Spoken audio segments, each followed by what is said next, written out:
have Micheál Martin, Taoiseach, Ireland. It's a special place, and he's a very special guy. He did it the hard way also. He served, and then he took a little time off, and then he served again. I've heard about that. That happens on occasion. And he's done very well.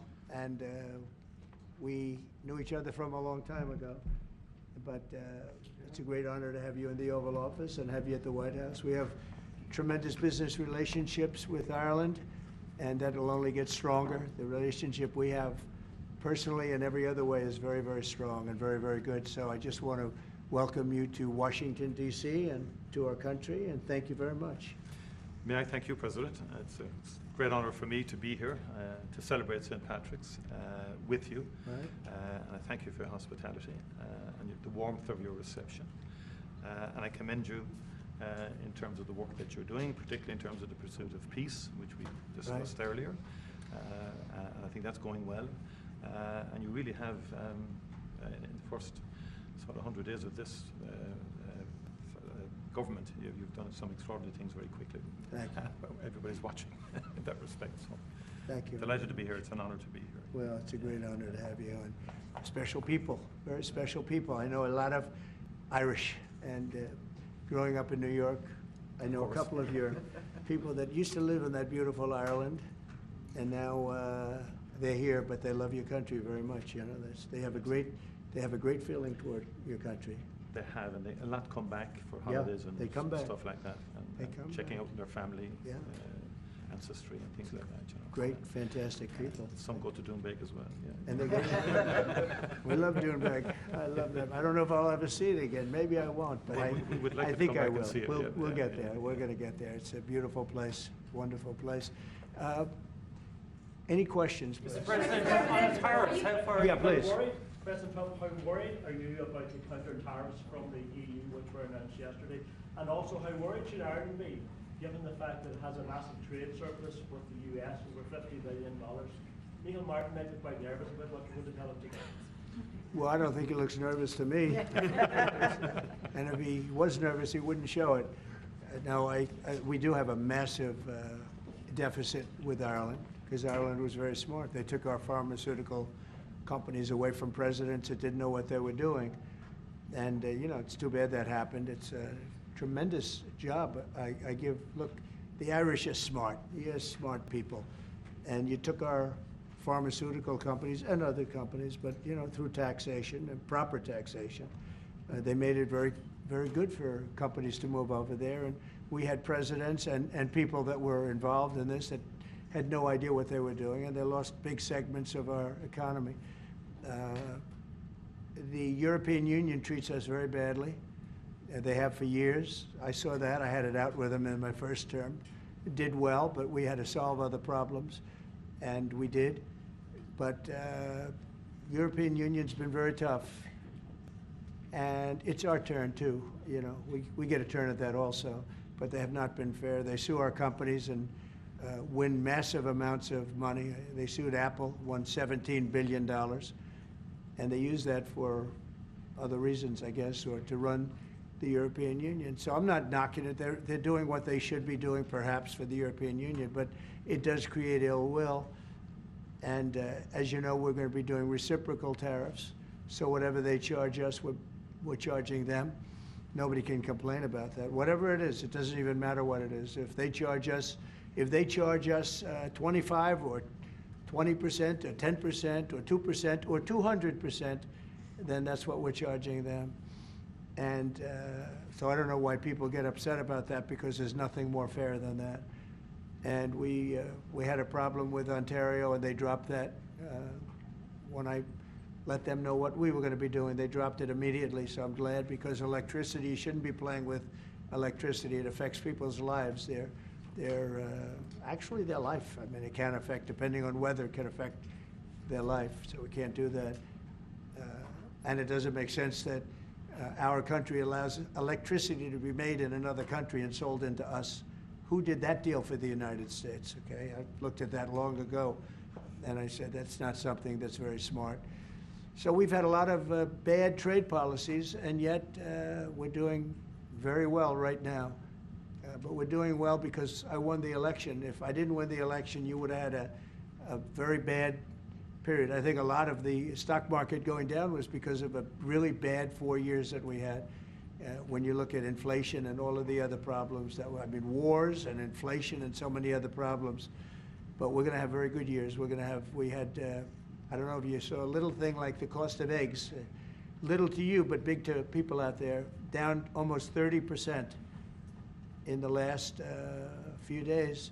We got it down. We did a lot of things. We have a great Secretary of Agriculture, and we did a lot of things that got the cost of eggs down very substantially.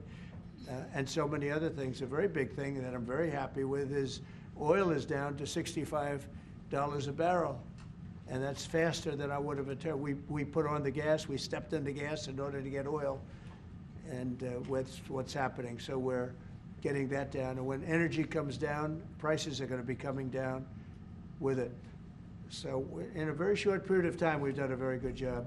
And I think that the tariffs that we're talking about, and again, reciprocal.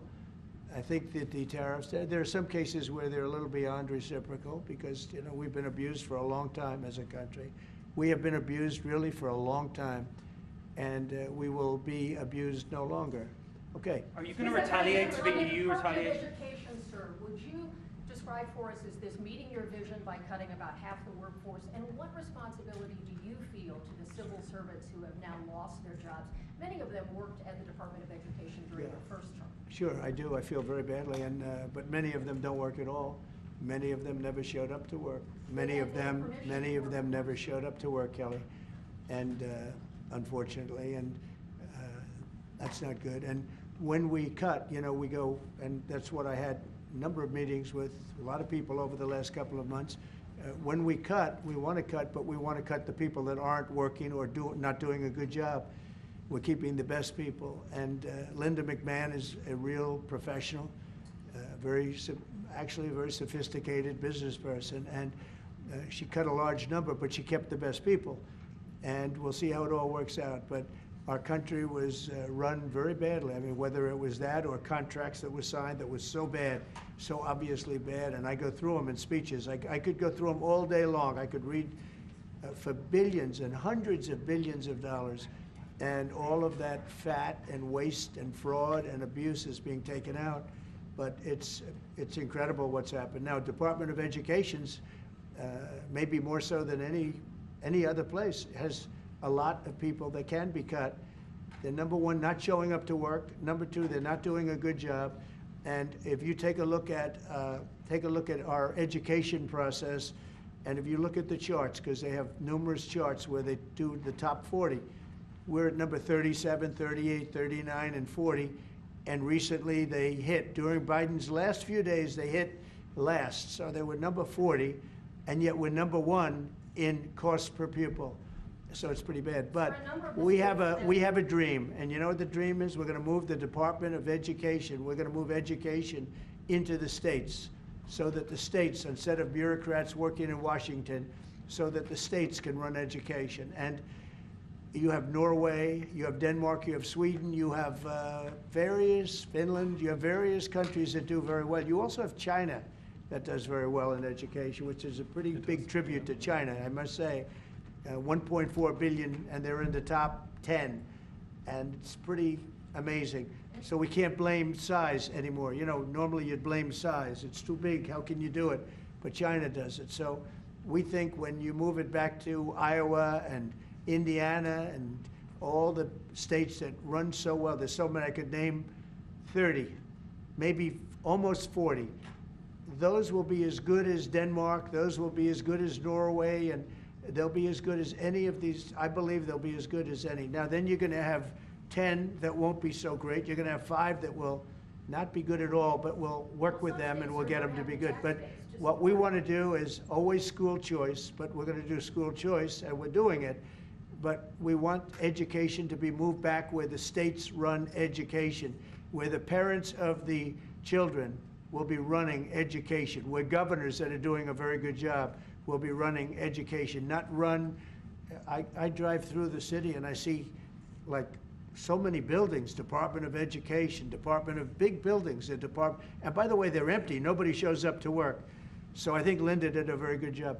Mr. President, do you have a meeting with Vladimir Putin scheduled or a conversation? What would be your message I to him? won't comment on that, but we had a great success yesterday. We have a full ceasefire. If it kicks in, we have to see. It's up to Russia now. But we've had a good relationship with both parties, actually, and we'll see. We'll be knowing people are going to Russia right now as we speak, and hopefully we can get a ceasefire from Russia. And if we do, I think that would be 80% of the way to getting this horrible bloodbath finished. It's a bloodbath is taking place over there. On average, 2,000 to 3,000 young people a week are being killed in that stupid war that would have never happened if I were president. So we have people going over there, Mr. VP. Do you have anything to say about it? Because you're very much involved. What's going to happen? Well, we've got some conversations that are happening on the phone and in person with some of our representatives over the next couple of days. As the president said, we think that we're in a very good place where the Ukrainians have agreed to a ceasefire, and we're now going to see whether we can get the Russians to agree to a ceasefire too, and we'll certainly have news on that when we find out that news. Are you confident that Vladimir Putin will keep the ceasefire, considering that he's broken them in the past? We haven't spoken to him yet with substance, because we just found out and we just were able to get Ukraine to agree. So we're going to know very soon. I've gotten some positive messages, but a positive message means nothing. This is a very serious situation. This is a situation that could lead to World War III. And Biden should have never let it happen. Incompetence allowed this to happen. This shouldn't have happened. October 7th in the Middle East should have never happened with Israel. The horrible leaving, the way they left Afghanistan should have never happened. Inflation should have never happened. You know, we have great inflation numbers, by the way, just got released. Inflation is way down, and it's based on what we've done, and we've done it in a very short period of time. You know, we had virtually no inflation. For 4 years, we had almost no inflation, and when these characters took over, we went from no inflation to the worst inflation probably in the history of our country.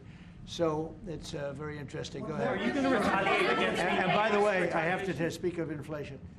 I love these socks. What's with these socks? It's in honor of the Taoiseach. I'm trying to stay focused, but I'm very impressed with the VP's socks. Mr. President, What does it say to you that the United States is recognized as having such an important role in the peace process, and yet half the parties from the Northern Ireland government have decided not to come to St. Patrick's Day celebrations? They haven't, what? They haven't come over, they're boycotting the St. Patrick's Day celebration. What are they boycotting? They are talking about your position on Gaza as one of the reasons why they Oh, I haven't heard that. I really haven't heard that. Look. Could I just say, I would pay Yeah. tribute to the President on the peace initiatives. The one thing we've learned in Ireland about the peace process that you've just spoken about, and I recall back in the early 90s, when the first tentative steps to get peace in Ireland, people criticised people like John Hume or people like Albert Reynolds, the then Taoiseach. But they kept going. And when we got that ceasefire in 1993, okay, it took a number of years to get the comprehensive peace settlement. But again, the guns more or less largely went silent. The war in Ukraine is a devastating war on young people. And I think that very simple, straightforward narrative is to be commended. We all have children. We would be shocked at the prospect of young people losing their lives in that number, be they Ukrainian, be they Russian, whatever. Anything we can do to stop the violence, I think, is an extremely positive day. And there will be all sorts of people having qualifications on it and all the rest of it. It's our job then to work on it and to try and build it, Europe, US and everything. I will say, and thank you for that, but I will say, last week 2,500 young people died while we sit here and talk. Yeah. And while they talk about peace, but they've been talking about peace. This should have never happened. This war should have never happened. It would have never happened if I was president. That's what makes me more angry than anything else, because you've had far more people die than they report, than these people report, for whatever reason. But you had far more people. The numbers are far more devastating. You'll find that out someday. And it doesn't affect you very much. They're not Irish, and they're not from my country. They're from Russia mostly, almost all from Russia and from Ukraine. And people could say, why are you doing this? Why are you involved in that? Because 2,000 people a week are dying. And they have families, and they have mothers, and they have fathers, and they have sisters, and they have brothers and friends. And they're dying. And I've seen the pictures, the satellite pictures that we see all the time. And it looks like Gettysburg in its prime, because that was, they say, one of the most horrific battles ever.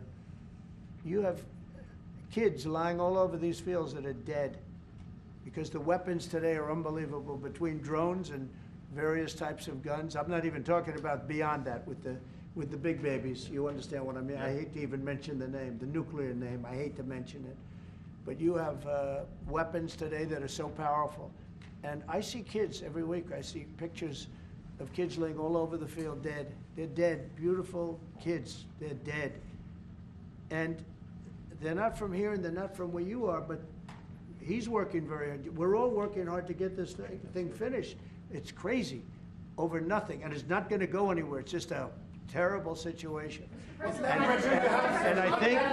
I think we have a chance to get it done. So we've gotten half of it as a ceasefire, and if we can get Russia to stop, then we have a full ceasefire, and I think it'll never go back to war. I think something will happen. Can I ask you about Ireland's relationship with Israel? There's been a lot of talk recently. The government are looking to bring in what's called the Occupied Territories Bill, which would ban goods from occupied territories. I know you met with Prime Minister Yakima-focused recently. Did Ireland come up in that conversation? Did he raise any concerns about the Irish government? One thing I'll tell you, you're not from Israel, that's for sure, huh? She is definitely not from Israel. It's an interesting question coming from you. We talk about everything. Israel has been under siege, as you can see, and they had to fight back. October 7th was a terrible thing. People don't like to mention it, but it was a terrible, terrible day in the life of the world. And it's amazing the way people don't mention that, but it was, I've never seen anything like it. Those are other clips I get to see. You know, as president, you get to see clips that you'd rather not see, but I see clips, and that was a terrible day for the world. And we're working hard with Israel. We're working hard to see if we can solve the problem. I will say I just saw 10 hostages, and they were treated really badly. They were really treated badly. I was shocked. I asked them, was there any kindness shown? They were in there. One was in there for 500 days. One was 323 days. I said, was there any, 10 of them, I said, was there any kindness displayed? Like, did they ever, like, say, don't worry, you'll be okay, or give you a little wink, or give you, like, an extra slice of bread or something? And everybody said, all of these people said, zero. It was hatred. It was pure hatred. So, I mean, that's a very deep-seated problem. Could you give the Taoiseach some advice? Ireland is in the midst of a housing crisis now, and I know you have a lot of experience as a businessman. How can the state build tens of thousands of houses at speed? You know why they have a housing crisis? Because they're doing so well. They can't produce houses fast enough. That's a good problem, not a bad problem. That's a pretty good answer, President. Congratulations. No, it's true. Will you put more tariffs on the EU, Mr. President? Mr. President, will you? Everybody should have that problem. That's okay. Will you put more tariffs on the EU? I know this gentleman. He'll get it solved. Will you put more tariffs on the EU? Will you respond to their retaliation? Oh, of course I'm going to respond. You will The retaliate with problem more is tariffs. our country didn't respond. Look, the EU was set up in order to take advantage of the United States. Including Ireland? Is Ireland taking advantage of the US? Of course they are. I can't, you know, I have great respect for Ireland and what they did. And they should have done just what they did. But the United States shouldn't have let it happen. We had stupid leaders. We had leaders that didn't have a clue. Or let's say they weren't business people, but they didn't have a clue what was happening. And all of a sudden, Ireland has, you know, our pharmaceutical companies and other, this beautiful island of 5 million people has got the entire U.S. pharmaceutical industry in its grasp. And, you know, you mentioned housing and you mentioned other things. I mean, I have property in Ireland, as you know, and I love it. It does great. But I'd like to see the United States not have been so stupid for so many years, not just with Ireland, with everybody.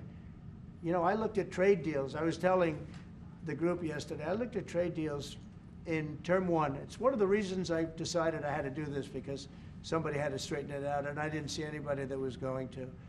I looked at trade deals that were so bad, I'd actually say, how is it possible that this could have happened? Who would have been so stupid to let these deals happen?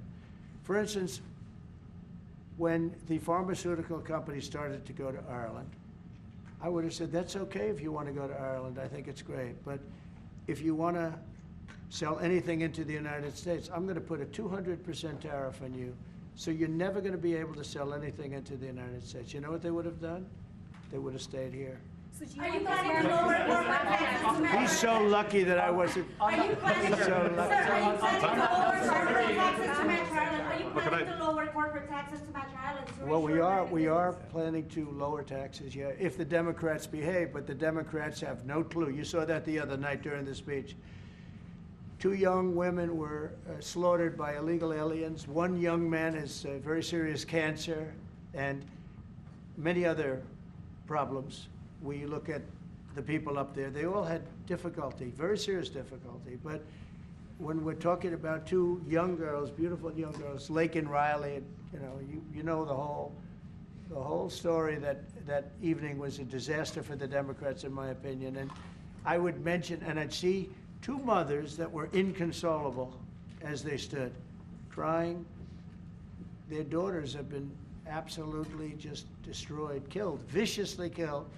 And the young man who loves the police departments, he had cancer and has cancer, very bad cancer.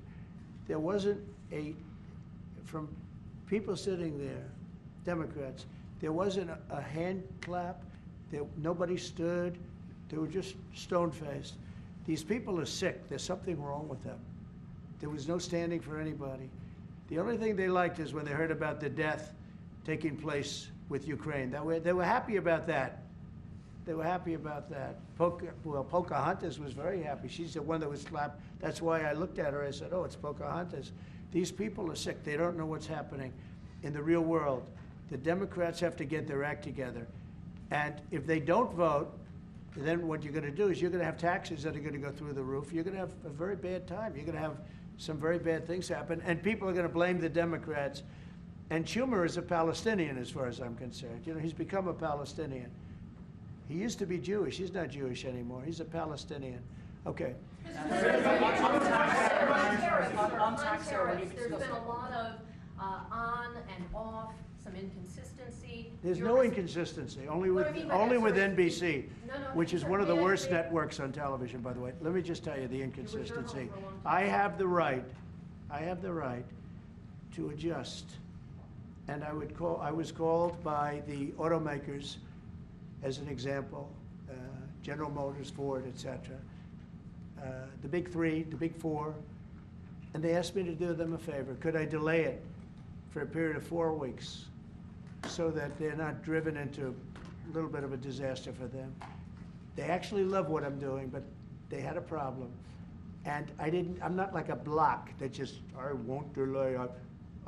It's called flexibility. It's not called inconsistency. It's called flexibility. And I think you want me to be flexible too. Is flexibility going to be your ongoing view towards? Sure, I'll always have flexibility, but there will be very little flexibility once we start. April 2nd is going to be a very big day for the United States of America. The United States of America is going to take back a lot of what was stolen from it by other countries and by, frankly, incompetent U.S. leadership, grossly incompetent. I gave you an example of Ireland. I would have never let that happen. Impossible for that to have happened. But we're going to take back our wealth, and we're going to take back a lot of the companies that left are coming back. If you haven't read, we have the biggest computer chip company ever, has virtually all of the market. I didn't call them, they called me. And they called for 2 reasons. Number one, we had a great election of somebody that they want running the country. And we won in a big mandate. We won every swing state. We won by millions of votes. We won by 2,750 districts to 500. Think of that, 2,750 districts to 500. That's why the map, when you looked at it, was entirely red, meaning Republican. Not meaning communist, meaning So anyway, look, this country needed somebody to defend it. It's this big, beautiful place that was being ripped off by illegal immigrants coming in from prisons, coming in from mental institutions, gang members, gang leaders, drug dealers, pouring into our country with the open borders. I am so angry at the last 4 years at what they've done to our country, what they've done to this country between inflation, but maybe the most that bothers me is that they would allow millions of people to come into our country that are stone cold murderers, killers, drug dealers, the worst gang members, the worst people allowed into our country, and we're now getting them out. We're going to get them out. We're getting them out. I want to thank Tom Homan, by the way. He's doing a great job. And I want to thank Kristi Noem, who's doing a fantastic job. This is a job that's so unnecessary. This should have never happened. This should have never happened. So we're bringing back our country in many ways, not only financially, and financially we'll be stronger than ever before. I think the markets are going to soar when they see what's happening. I'll tell you what, I'm called every day by numerous big companies. I spoke at the Business Roundtable yesterday. They had the largest attendance they've ever had. And these are only the CEOs and chairmen, but mostly the people that run, the boss, the people that run the top 150 companies. 150 people showed up. Every single company showed up. First time it ever happened. It's been around a long time. The biggest business leaders. We had a great discussion, went really well. And I want to tell you, there's tremendous optimism out there about our country in terms of regulations being cut, in terms of taxes being cut. And it would be great if the Democrats would do what's right. It would be great if the Democrats would do what's right for our country for a change, because they really are there. They've lost their way. They've lost their way. They think that people pouring into our country from prisons, jails, murders. We have 11,088 murderers that were allowed into, people that murdered people, half of which murdered more than one person in our country. We're getting them the hell out. But who would allow this to happen? Who would allow men to play in women's sports? And they're still fighting it. They're still, it's got to be a 95% issue. But they're on television this morning. I see this person, a Democrat, say, we should have the right. No. Men should not be, they're hurting women. They're hurting women very badly. They're hurting women. And they should not, and they're also demeaning women. But who would want these things? And everything's transgender. Everybody transgender. That's all you hear about. Now, that's why we won the election in record numbers. But very importantly, now it is what it is. The Democrats should get with us and come up with good tax policy so that Ireland and other countries can't take our businesses away from us. And he understands exactly. You guys did the right thing. I'm not upset with you. I think I respect what you've done. You've done a great job. But our people did a very bad job. How advanced are your plans to try and bring some of those companies back to America? Will you be briefing? Well, I'd love to have him back. I mean, I'd love to have him back, but he'll be fighting me on it. I mean, what I would say, President, if I could 1 second, just make the point. It's a two-way street too, and we are investing a lot more in America now. And people may not realize, but Ryanair, one of our biggest airlines, for example. I'll trade. AirCap. I'll trade. They buy more, the two of them together buy more Boeing airplanes than anybody else outside of America. That's a little known fact. It doesn't turn up in the statistics, but Ryanair and AirCap, big aircraft leasing company, Irish company, have done great work with Boeing and huge investments over the last couple of years, you know. So, and there's a lot of Irish companies here now, about 700 odd Irish companies based in America. Glanbia, you know, Smurford, Rock, I was saying to you this morning, Vice President, a lot of them creating thousands of jobs in America. And it's only fair. I mean, that's correct. That's right. And that's the way it should happen. And I think it's a very good relationship we have. It's a historic one. It's happened over time. We've added value to American companies. We've increased their value. They've got access to the European market, and they did all of that. I understand where you're coming from fully. But I think it's a relationship that we can develop and that will endure into the future, and will change, it will adapt, and you're evolving and you're doing things. And they've done a very good job. Now, I just will say this, but with all that we've said, we can talk about Ryanair. There's a massive deficit. I don't mean by a little bit. I mean, there's a massive deficit that we have with Ireland and with other countries too. And we want to sort of even that out as nicely as we can, and we'll work together. We're going to work together great, but the deficit is massive. Will you hear this one? You said earlier that it was now up to Russia in terms of the ceasefire. Yeah. Is there anything you can do in terms of pressuring Russia or in terms of Yeah. sanctions? Or what can you do? We can, but I hope it's not going to be necessary. Sure, we can pressure. We can do that with Russia. Remember this, Russia took Georgia from Bush, right? They took Crimea from a man named Obama, Barack Hussein Obama, right? They're trying to take the whole thing from Biden. They're going for the whole ball of wax. Who was the only one that never took anything from? Trump. And in fact, I'm the one that stopped Nord Stream 2, the pipeline, the biggest pipeline anywhere in the world. I stopped it. It was dead. And then Biden got in and he approved it. Nobody mentions that. What I did to Russia was very tough. I was the toughest ever. But nope, they never took anything from me. They took them from Obama and Bush, and they took it from Sleepy Joe Biden. With Biden, they wanted to take the whole country, but I think I've stopped that, but we'll see. But yeah, there are things you could do that wouldn't be pleasant in a financial sense. I can do things financially that would be very bad for Russia. I don't want to do that because I want to get peace. I want to see peace, and we'll see. But in a financial sense, yeah, we could do things very bad for Russia. It would be devastating for Russia, but I don't want to do that because I want to see peace. And we're getting close to maybe getting something done. We've got Ukraine done, and as you know, I've always said that Ukraine might have been the more difficult party. You were here a week ago when some interesting things happened. I had somebody that didn't seem to want peace. Now he's agreed to peace. So we'll see what happens. Brian? Yes, thanks. Thank you. First, we'll congratulate you on your lower inflation core rates. Thank you. Gas prices going down, airline prices going down. This is for the Irish gentleman here, if I can see him real quickly.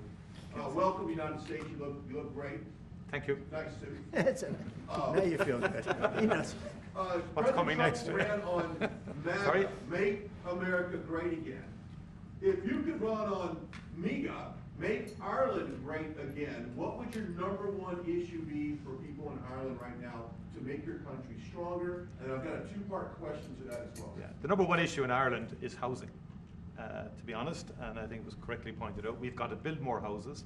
We've got to build them faster to give the young people of Ireland an opportunity to afford to buy a house or to afford to rent a house. We have a lot of other good things happening. That's my #1 priority. Wonderful. Are you trying to and my ensure, second Mr. part President? question to this, Ireland is known for very happy, fun-loving people, great attitude, many in this room right now that I've met. Why in the world would you let Rosie O'Donnell move to Ireland? I think she's going to lower your happiness level. That's true. Thank you. I like that question. Mr. Do you know you have President, Rosie O'Donnell? Do you know who she is? Do you know who she is? Yeah. I'm joking. You're better off fully your job. You're better off not knowing. Prime Minister, are you expecting to inform the President your views on Gaza, considering that you have diametrically opposed positions on the state of Palestine? Your country is one of 3 in Europe that recognizes the state of Palestine. Are you expecting to discuss this with the President? Are you expecting to inform him? I don't have to inform the President. He's very well clued into the whole situation. We shared the President's, again, unrelenting focus on peace. And he's envoying the President himself, as soon as he came into office, went to get a ceasefire. We've been calling for a ceasefire for a long time. We want to consolidate the peace. That is our fundamental aim. We want the hostages out. I've been saying it from day one. It's a horrific thing to do to take someone as a hostage. And I went to Kibbutz Be'eri after October the 7th in solidarity with Israel, and that gets forgotten. And I went a week or 2 afterwards. I saw the kibbutz. It was a shocking thing to see, even though it was a week or 2 after the horror. It was a village. You could see life going on prior to the attack. It was something that will not leave me. And I've been interested in the Middle East for a long, long time. It's complex, and it's all of that. But we do desperately need hostages out, all of them. It's far too long. Let me finish. And then we need a ceasefire. We need to consolidate that. We need a surge of humanitarian aid into Gaza. Because again, there's too many children and too many people starving and so on. Just too many. And it's that humanitarian impulse is what motivates the Irish in respect of its views. And I've always been of the view, it's been our view that a two-state solution would be ideal. It's become much more challenging and difficult as time has moved on. But that has always been our position. But it's genuinely to have people, because we've gone through this. We discussed this prior to you coming in. We've been through some of this. People hating each other, terrible acts of violence carried out on each other. We came through it. It's our earnest hope that Arab and Jewish people can live side by side. And I've met with people, parents of children who were killed on both sides, called Parent Circle in Israel, and they work to try and bring people together. It's difficult work. What about the president's plan to expel Palestinians out of Gaza? Are you discussing that with him and giving him your... Nobody's expelling any Palestinians. I don't know. Who are you with? I'm with Voice of America, sir. Oh, no wonder. Okay, Voice of Can America. you express to Taoiseach how he feels about the president just saying that he would like to take back US companies, pharma companies based in Ireland? Well, I think the pharmaceutical companies in Ireland are doing very well, as the President has outlined. Again, I think it's about that two-way partnership. I understand fully where the President is coming from. I think there's actually room. Now, we can discuss all this. I think there's room for those companies to grow in America, and many of them, by the way, have already announced fairly significant manufacturing investments now. It's true, just recently. Like people like Eli Lilly, for example, who have been a long-standing presence in Ireland since the 1970s. I spoke to the CEO recently. He's great. Great guy. And he's announced, I think, about a $50 billion investment in America. New plans. But there's big investment, they've had big investment in Ireland. Ireland has served them well too, The workforce is very strong. It's an educated workforce. They delivered well. During COVID-19, a number of CEOs said to me, a lot of the plants in Ireland were the only plants that never closed for a single day during COVID. Not a single day. Productivity is good and so on like that. But look, there be swings around. Mr. President, thank you so much. You spoke to Vladimir Putin for quite a while on the Yes. road. So I want to know your assessment. When you take this deal to him now, how do you assess the chances of Putin? I have no assessment, and I don't go by chances. I think it makes sense for Russia, a lot of downside for Russia too. And we have a very complex situation solved on one side, pretty much solved. We've also discussed land and other things that go with it. We're not just doing it and saying ceasefire. We don't know what's happening. We know the areas of land we're talking about, whether it's pulled back or not pulled back. We've discussed a lot of the details of what has to go because we don't want to be wasting time. We don't want to be wasting time while people are dying. I mean, as we're sitting here, you probably had 2 people die on that very open field. It's dead flat. It's great farmland, and it's dead flat. There's no protection. The only thing that stops a bullet is a human body.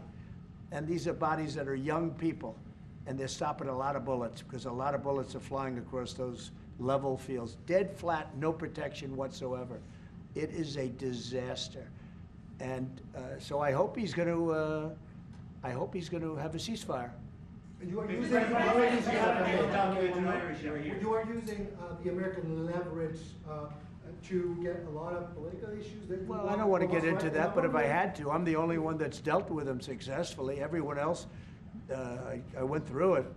Bush didn't deal with them successfully, dealt with them terribly, got ripped off. And Obama was a disaster. They have with Obama, he gave them sheets, and I gave them anti-tank missiles. You know that, right? It's called Javelin. You know the Javelin? I'm the one that gave them the Javelins. People don't say that. And then they say, oh, Trump has a great relationship with Russia. I'm the one that gave him the Javelins. Obama gave him sheets. That's an expression.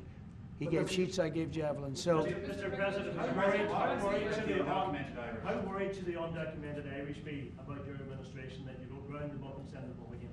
Oh, I think the Irish love Trump. We won the Irish with a tremendous amount of vote. I want to thank you very much. We won in the 80s with Irish. I got the Irish vote. I think I have it locked up pretty good unless I did something very stupid, like drained your company, your wonderful place of all of its companies. If I drained Ireland of all of the companies, maybe I'd lose the Irish vote. I don't know. But right now, no. I love it. I've been there many times, as you know. Yes. and we don't want to do anything to hurt Ireland. We want to, but we do want fairness, and he understands that. On the markets, you No, no, that's enough, Kelly, thank you. President, was there anything that the Taoiseach could say to you today that would dissuade you from going ahead and I can't hear. Mr. President, it's Irish American Appreciation Month, you've named it there. Who's your favourite Irish person? Oh, there's so many. Are you kidding me? Well, I do happen to like your fighter. He's got the best tattoos I've ever seen. I don't know if I'm a big, but that. Is it Conor McGregor? Connor. Boy, you have. Well, Connor's great, right? You know, talking about Connor, but you have a lot of great Irish fighters, actually. Great fighters. I don't know what that is, but Ireland's always had a lot of good fighters. You know why? Because they're tough people. They're smart people and they're passionate people. And they really have been over the years. So many. I think your father was a great fighter, right? He was, you did. Wow, Right. and yet look at you. You're so smooth and so. He was a very good defensive boxer. He could weave. He was a really good. He was a good boxer, yeah. Right, He yeah, fought for I heard Ireland, that. boxed for Ireland, and Yeah, fought that some means very you good guys. genetically. I'm not going to mess around. Do you follow any Irish golfers? Okay, let's a couple of more from somebody that didn't ask a question. Yeah, please go ahead. Mr. President, should Apple go back to the US from Ireland? Who? Apple? Oh, Apple's been treated very badly.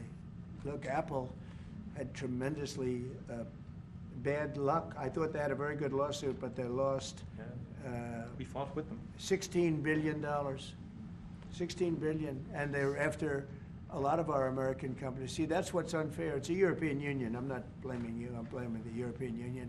The European Union's gone after our companies, and Apple's a great company, and they have to give $16-17 billion on a lawsuit that I didn't think was a good lawsuit. No, that's not good. No, the European, we have a problem with the European Union. They don't take our farm products. They don't take our cars. We take millions of cars, BMWs and Mercedes-Benz and Volkswagens and everything. We take millions of cars. I said to Angela Merkel at the time, I said, Angela, how many Chevrolets do we have in the middle of Munich? Why, none. I said, you're right, we have none. That's the way it is, we have none. No, I'm not happy with the European Union, I want to tell you. And, Will you put tariffs and on we're going to cars? win that. We're going to win that financial battle. It's a Tariffs financial on battle. European cars, Mr. President? Tariffs on European cars, is that something you're going to consider? Oh, absolutely, I will do that. Mr. President, will you put Ireland to the right Yeah. Think of it, they have millions of cars coming in, millions and millions of cars. One of probably the largest. Japan's very big too, but and they don't accept our cars. We make great cars. They don't have our cars, but we have their cars. They don't have our farm products. We have the greatest farmers in the world. They don't accept our farm products, and we accept theirs. So, you know, things are going to change unless they do what they have to do, and they know what they have to do. This is not going to be a tough battle. In my opinion, not going to be tough. Just like when Ontario charged us, everybody said, oh, they just charged. I said, this will be won in 1 hour. And they announced what we were going to do, and they withdrew their little threat. And what they don't say in Canada is that 270%, have you ever heard that? We have tariffs on dairy products from Canada of 270%, going up to 400%. You never hear that. Canada's absolutely one of the worst. And we, when I say worst in terms of charging tariffs. Their dairy products, they charge our farmers 240, 250, 270, and 400%, okay? Think of that for dairy product. And we charge them like peanuts. You know why? Because we've been improperly run for so many years. I had that all settled in my first term. But then, of course, Biden, you know, he let everything go to hell. One of the things we did is we took from China hundreds of billions of dollars, and I have great respect for President Xi. But he understood that. He understood it was a one-way street, and you can't have a one-way street. Okay? One more question. Can you say which countries you might target in your next travel ban? Say it. Can you say which countries you might target in your next travel ban? Wouldn't that be a stupid thing for me to say? I said, which countries am I going to target for the next travel ban? As part of the Can you believe somebody would ask that question? As part of the tariffs specifically you're going to put on Ireland? Well, we're going to talk. We're going to be talking really to the European Union. You know, I will tell you this one little, we'll end it with this. So I have a property, a big property in Ireland that you know well. It's one of the most highly rated hotels in all of Europe. It's beautiful. At Doonbeg, it's a beautiful 600 acres on the ocean, and everybody knows it. And we have a beautiful hotel. And I was going to do a project there, a big expansion of the place. This was when I was a civilian, before the presidency, before I even thought about the presidency. But I was going to do a really beautiful expansion of because it does very well. And I got the approvals from Ireland so quickly. They were so professional. They wanted it.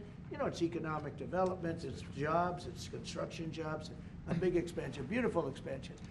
But I was told something that bothered me. They said, sir, you also have to get approved by the European Union. I said, why do I have to go to the European Union to expand a hotel that's in Ireland? They said, well, that's the way it is. I say, well, shouldn't that go fast? They said, no, it'll take at least 7 years. You gave me the approval in about 4 weeks. It was a beautiful professional. If you took 4 years, you wouldn't have done a better job. You know, everything was done environmentally, everything. There's no reason to take very long. I had everything from Ireland in 4 weeks. And then I hired somebody. He said the process will be from 5 to 7 years. And I said, oh, really? And then I found out that they weren't playing games. Now think about how bad that is for your country. So that was my first experience with the European Union. And I dropped the project. I just said, I'm not going to do that. I'm not going to go 7 years to expand something. But I have to, I'll hand it to Ireland. You were so professional, so good. But I don't know why. European Union had to approve it. And with them, it was deal, and that's the European Union. So it was a very bad experience I had. Just say, President, you have the distinction of being, I think, the only president that has physically invested in Ireland.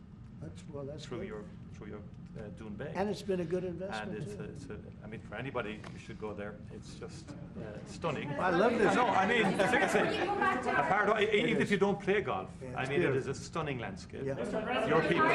Your people have restored it very well, and our people are going to continue to work with you on that piece to do it all sort of effectively and so on like that. They've had a great, relationship. But it is, and the local people. My local councillor, Rita McInerney, texted me last week to say, tell President Trump to thank his family for the way they've worked with the local community and for the work that they've done.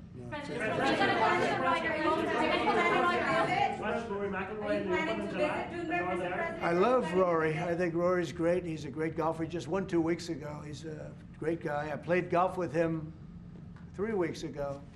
And he's really a fantastic player. He's in good form, too. When he played with me, he played very well, I can tell you.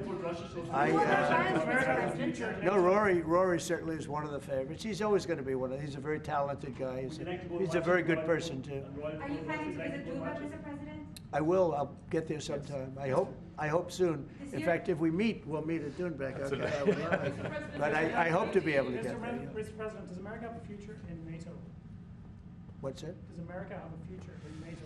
Well, NATO has to treat us fairly. If they pay their bills and if they do what they're supposed to do. When I first got involved with NATO, as you know, they weren't paying their bills. There were 28 countries, and most of them weren't paying. And I got them to pay. And they paid billions and billions of dollars. I made a certain statement that I'm not going to be involved with NATO unless you're going to pay your bills. And I was asked a question. If we don't pay, are you going to help us? I said, no, if you don't pay, you're saying you're delinquent, a real estate term. You're delinquent. You're not paying your rent. You're not paying your bills. If you're not paying your bills, I'm not going to help. And everybody we took in, your Secretary General will tell you, he was very generous to me. He said, I've never seen anything like it. Money came in by the billions and billions and billions of dollars, and NATO became much stronger. Now, NATO's expended a lot of that money in fighting this horrible war. It's too bad they had to do that, but they had the money from me. I was the one that got people to pay. The countries, most of the countries were not paying, or they were paying a very small amount. So we'll see. But NATO can be a force for the good, absolutely. Would you like to see Ireland join NATO, Mr. President? That's up to Ireland. Well, do you think Ireland and the EU are too close? Do you think that perhaps, like you said, We are very close. No, Ireland and the EU. Do you think there's too close a relationship there? Do you think there needs to be a separation, like you said, if you can't get planning permission when you can get it in Ireland, but you can't get it in the EU? Do you think? Well, look, I can just tell you about my personal experience. That Ireland treated me very well, and the EU was terrible, and they stopped really a magnificent addition. It wasn't a big deal from the standpoint of the world. It wasn't like the things we're talking about now, but it would have been a very beautiful addition. And they stopped it, which is bad for Ireland, and I don't know why. I don't know why it would take 5 to 7 years to get something approved, but that's what it was. Thank you all very much. Thank you. Thank you. We're headed out.